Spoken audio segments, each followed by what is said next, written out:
Ah, excellent. Exactly what we needed. Big fuel leak. Perfect. Glad I'm good to go. As wallowy as I was expecting. All right, let's do a merge.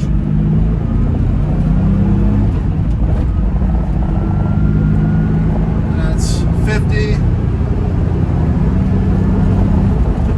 Fourth.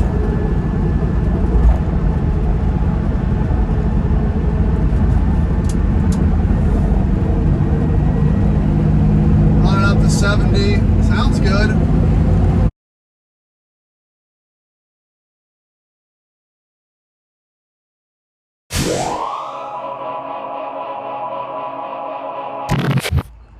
Howdy and welcome back to the Addicted Motors YouTube channel. I'm pretty excited today because I finally have something back that I haven't really been able to do anything with for over 6 months. I'll give you a little hint. It's green, expensive, and sometimes it hails from across the pond. It is the famous, not famous, it's not famous at all.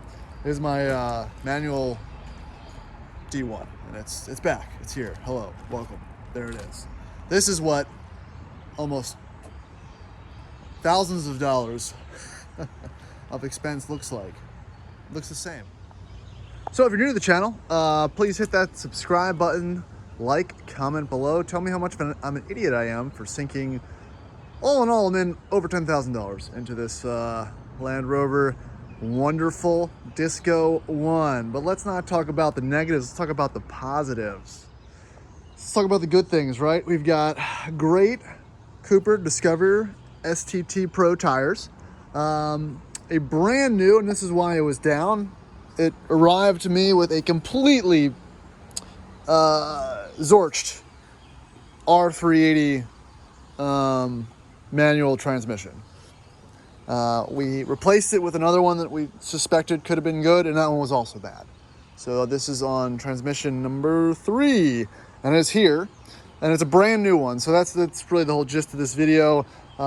Basically, you can fix all your problems with someone else's time and your own personal finance. You can make your problems go away with enough time and money.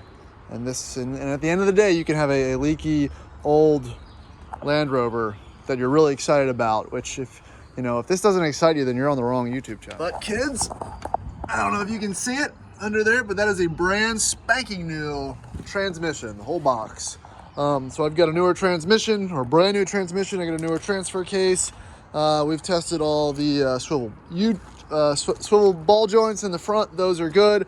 We've got the tires. They're good. The truck runs. I topped off the AC gas last night. The AC is working. So it's happy times here for the most part. Good looking truck. I added the snorkel because there's a hole in the side of the fender for one that was already there that had been removed at some point. I've got one of the 2 roof rack bars on. I was able to source a couple more. They were also missing. I have a matching spare on the back, and it actually fits. No modification needed. I think these are 235 85 16, so matching spare on the factory tire holder. And that's really about it. I've got no sway bars, front or rear. It doesn't feel like it drives any different. So I might eventually add one in the front just for highway stability. But I think the plan is, this is my truck now. I'm gonna drive this. This is the new off-roader. This takes the place really of the classic for going to events and such, traveling a little bit more distance, having a little bit more off-road capabilities. You've got the 230 center locking diff, which is nice over the Borg Warner viscous that I have in the classic. So little things like that. I've got the ARB on it. Want to make sure these are bolted up properly after my last video and seeing the other one bend.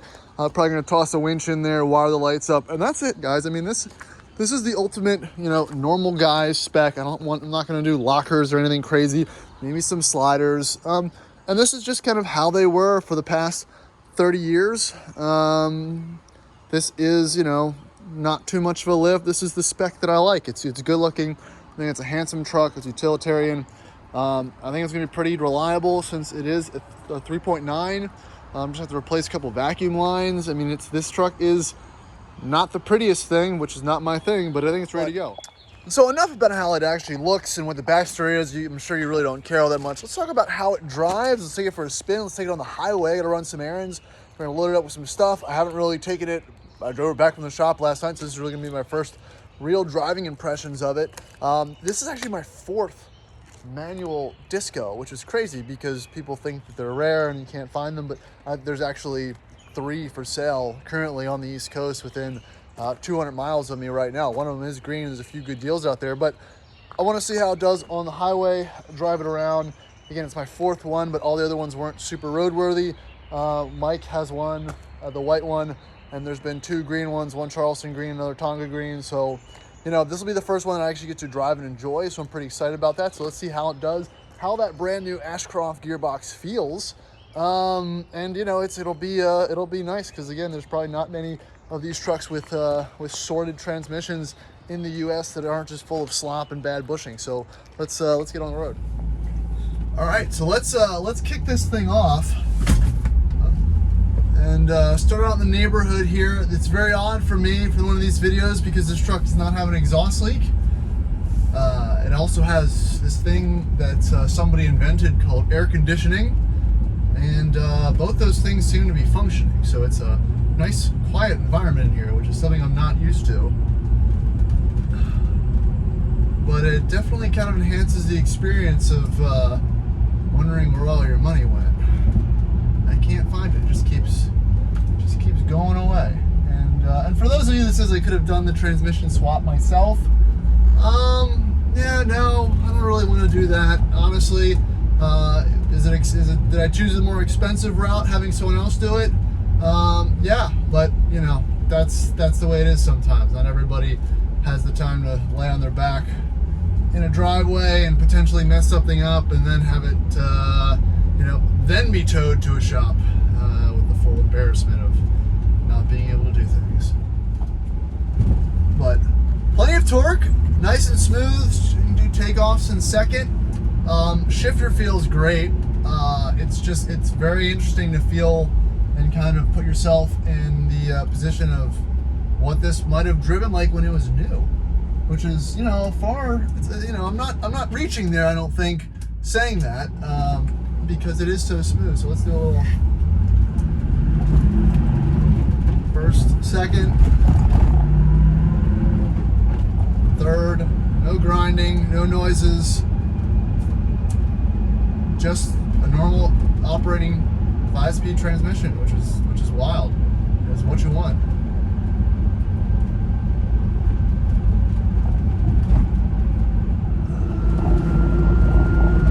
All right, so we're about to jump on the highway here in 4th gear. Just probably the proper amount of transfer case wine. I know it's not going to be totally eliminated. Also, probably the first time I've driven in the truck where it's been quiet enough to hear all the other ancillary, noises and whatnot. So not really mad about that. Also, without the sway bars, it doesn't really drive much different or as wallowy as I was expecting. All right, let's do a merge.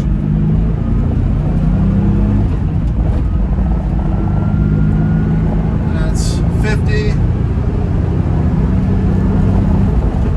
Fourth.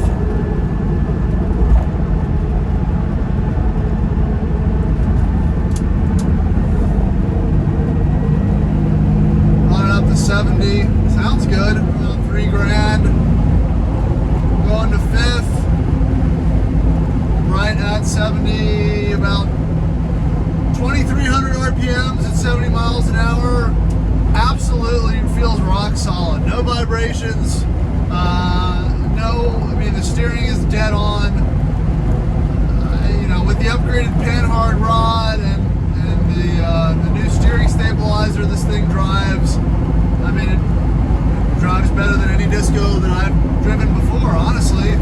Even with the mud terrain tires, it just really feels nice and solid, which is exactly what I was going for. I could do this all day, right around 70, 75 miles an hour. Don't feel like I'm straining things too hard, and yeah, that's the move. It'll just help build the confidence in the truck. All right, so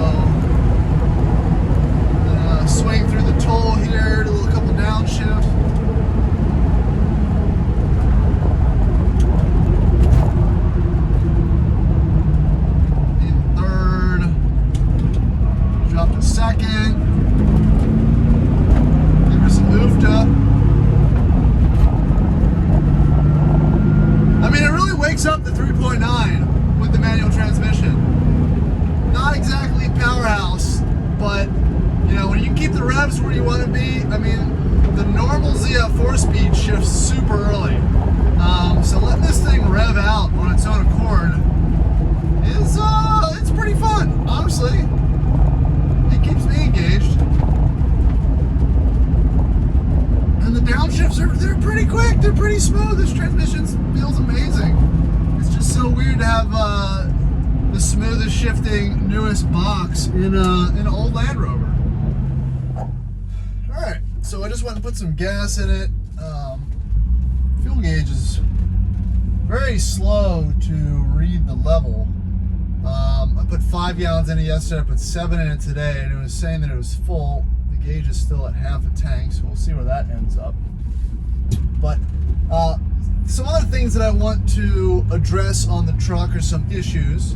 When I have the wheels turned either left or right, and I'm doing any type of braking, I do feel some ABS engagement prematurely. I've never been in a situation yet that I would need ABS, but for some reason I can feel it engaging, and that's kind of disconcerting, especially when trying to come to a complete stop. So I think the temporary fix for that, for now, will just be to pull the ABS fuse, I believe, and disable that system, seeing I don't really need it. It is kind of annoying in some situations. So I think the overall list for this truck, as it sits, finish the installation of the factory roof bars, pull the factory radio out. It powers on.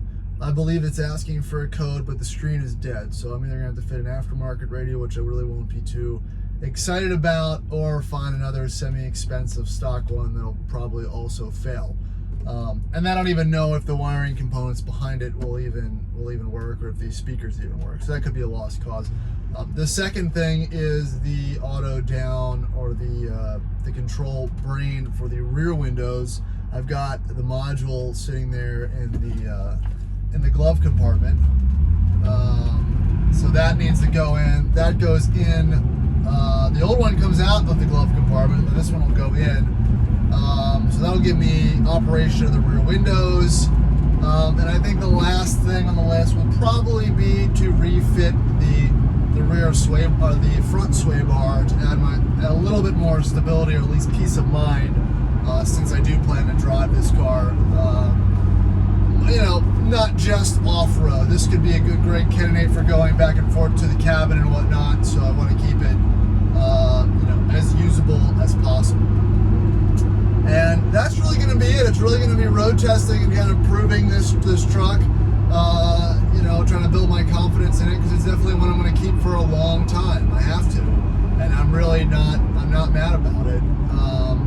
But it is always frustrating when these type of projects run way over budget. But that is the nature of this hobby addiction problem that we have adopted ourselves into these days.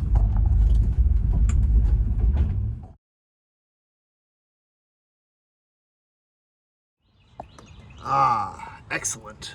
Exactly what we needed. Big fuel leak. Perfect. Glad I'm good to go. All right, so I think that's gonna wrap it up for this video. I think the last thing I wanted to show you, as I've been driving this around probably about 30, 40 miles on, I noticed that the truck is crying. It's just a constant weep out of the front washer sprayers, which I don't know why those are hooked up, honestly. So as you probably can tell, I'm pretty excited to have this truck back. There's going to be a lot more content on it. This will be this will be probably the featured truck on the channel. I plan to bring it up to the cabin, maybe even as soon as this weekend, and we'll see if how things go. It'd be crazy to bring it to Greek Peak for the 75th. But I really think that's going to be probably better suited for the LR3. But you never know. This thing might make an appearance. So that's going to be it for this video. Thanks for checking out my my final edition of the D1. Feel free to check out the rest of my videos on this truck. I did some rust repair, some other small little installations, and the backstory of where it came from, as well as the rest of my channel as well. I've got over 600 videos, probably about 400 of them are Rover focused. So thanks for watching. Please like and subscribe, and we'll see you in the next one.